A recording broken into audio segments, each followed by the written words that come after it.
Like, have you ever noticed when you're doing something bad and you get caught, like you double down? I was working at a copy shop, not a coffee shop. It sounds like coffee shop, but I was working at a copy shop, which is where you make prints of stuff like this. You make stuff like this at a copy shop. You send faxes. Back in 2014, I was working at a copy shop, and I got this wild intuition. I was pretty depressed at the time, and I got this weird feeling, and it said, every rotten thing that I do, I'll be punished for either eventually or immediately. And some people call this karma or whatnot. I've heard people say that you don't get away with anything in this life. The truth is that I was jealous of a lot of people. I was jealous of the things they had at this particular season of my life. Oftentimes I was in a bad mood, and I was trying to figure out, like, are there repercussions to mistreating people? Does it really matter if I'm friendly to the customers? I couldn't quite get my head around it. I would have been probably 24 at the time, somewhere in there, and I was trying to figure out, like, if I mistreat a customer, are there repercussions? Is it gonna backfire somehow? Is this wrong? Like, if it's wrong, why aren't I paying the price? I was really trying to figure it out. So as I got more bummed out and more depressed, I started mistreating more people and doing more things that I thought were rotten. Sometimes, like, I did low-key acts of vandalism and just really mean-spirited things. And I was trying to figure out, like, if there was repercussions of any kind to be paid.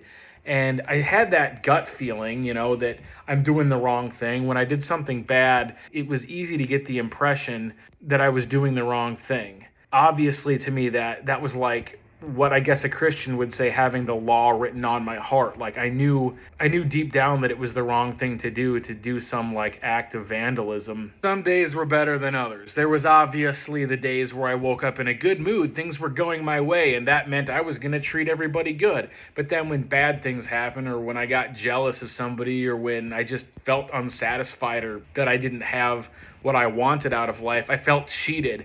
And that's why I'm always talking about, like, how easy it is to become the villain, because I was kind of becoming the villain. So I started listening to angrier music, like one band in particular that just really sets me off. And I usually do pretty good with all genres of music, but there are a couple bands that really have fueled my inner anger over the years, because music seems to affect different people differently. I was listening to the music that really brought the anger out of me, and I was treating people worse, and I was complaining a lot more to my roommates. So I remember one night in particular, I was just at rock bottom, and I was so pissed off. And keep in mind, I was in my early mid-20s at the time, and I was just ready to give up. My roommate was just this incredible guy. He was going to school for criminal justice, and he knew all of these tactics to deal with the real hardship of living, like to deal with the worst situations that you're going to have to deal with on the force.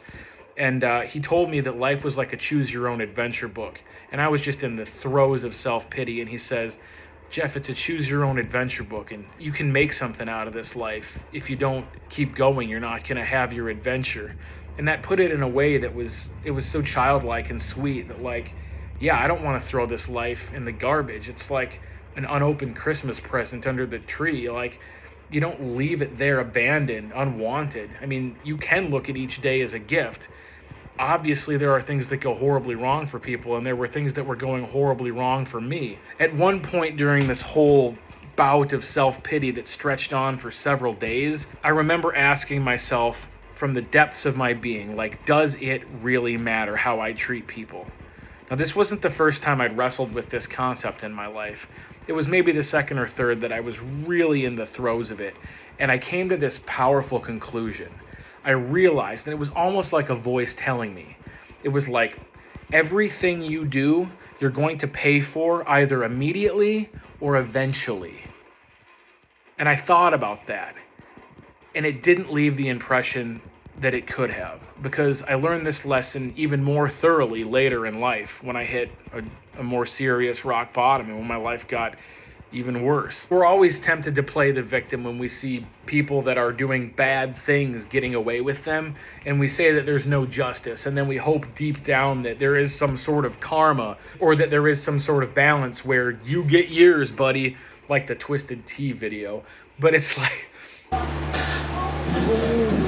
But in reality, I just hadn't lived long enough to pay attention to the people who were getting what as a result of their behavior. I was too busy being jealous of people to realize that just because you have what I want, it doesn't mean that you're always going to keep winning. Like, people who behave in a rotten way aren't behaving in a sustainable way. They're not going to keep winning. Like the young, violent criminal, like that we hear about in all the rap songs or the old Hollywood movies, like being a drug dealer, being a thug, it doesn't work in a lasting way. And it looks enticing to be the bandit in the Western movies, like up against the world, like get the man off my back, like playing Grand Theft Auto.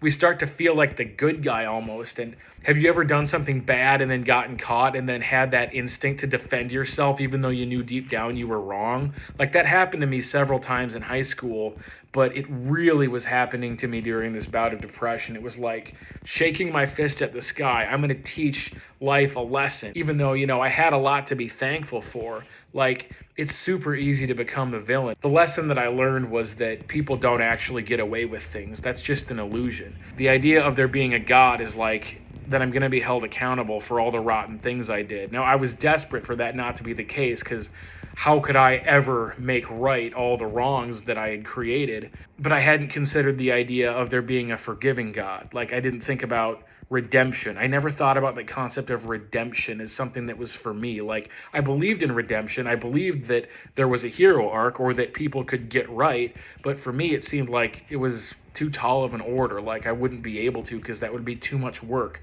But in reality, I was just being lazy, and I wasn't considering the fact that, well, maybe it's better to move in the right direction anyways. Maybe it's better to move in the right direction despite the fact that I feel like it's too late for me. Like, why does it feel too late for me when I'm 25, but now I'm 37, and it's like I feel like I've got my whole life ahead of me? It blows my mind. Learned that it really does matter, every little interaction between me and other people, and that's partially what indicated the realness of the gospel claims, like to love my neighbor and to love my enemy, because it takes a toll on me when I hurt people or when I'm mean to people or even when I don't show them the gratitude that they deserve, or I don't acknowledge the good things they do. Like, why do I feel rotten deep down? And why does that feeling of rottenness, that little voice, just gets louder and louder the more I learn about who is said to be God? Like, the more I'm aligned with God's nature, the more guilt I'm going to feel when I do something rotten, because you think about it, it's like you're getting closer to this God entity, if that's the case, if that's what's occurring in me or my psyche or my being. Like, I don't want to take that for granted. I want to keep moving in that direction of loving other people, especially as people in the culture seem to be growing cold. And I don't think that's in our imaginations. I think people are growing colder, and it makes sense to do everything we can to try to practice love for each other. And I use the word practice. I use the word practice on purpose, because it's something that we need to choose and we need to continually encounter, and that we need to reaffirm. It's like I'm constantly reaffirming my fondness for my fellow man when I wake up each day and get out in front of people and get out and talk to people and learn their names and shake their hands and like practice that love and that reciprocity and sharpen that social blade. Like, people complain about social lubricants, and it's like the best social lubricant is just getting out in front of people and acknowledging them, like being real. That's what we used to say, keep it real. It's like, what does that mean, to keep it real? Well, to get honest. Who I am in private affects who I am in public.